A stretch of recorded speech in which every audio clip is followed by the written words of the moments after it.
জুলাই সনদ বাস্তবায়নের সাথে গণভোটের কোনো সম্পর্ক নেই, এমনটাই বলেছেন আইনমন্ত্রী মোহাম্মদ আসাদুজ্জামান। দুপুরে ঝিনাইদহের শৈলকুপায় খাল খনন কর্মসূচির উদ্বোধনী অনুষ্ঠানে এই কথা বলেন তিনি। মন্ত্রী বলেন, সংবিধান সংশোধনের মাধ্যমে জুলাই সনদ বাস্তবায়ন করা হবে।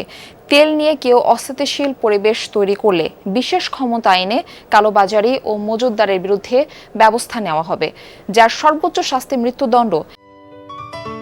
সিলন টি রপ্তানিতে শীর্ষে। এ সময় পানি সম্পদ প্রতিমন্ত্রী ফরহাদ হোসেন আজাদ বলেন, দেশ বাঁচাতে হলে খাল নদী খনন ও দখল উচ্ছেদের বিকল্প নেই। বিএনপি বিশ্বাস করে জুলাই সনদ বিএনপি বাস্তবায়ন করতে অঙ্গীকারবদ্ধ।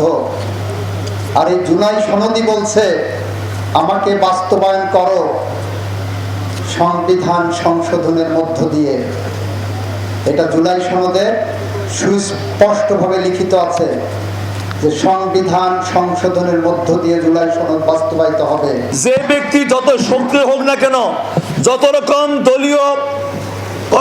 দলীয় শক্তি প্রয়োগ থাক না কেন, আমরা এই খাল খনন জলাশয় পুনরুদ্ধার এবং খননের ক্ষেত্রে আমরা এখানে জিরো টলারেন্স বজায় রাখবই।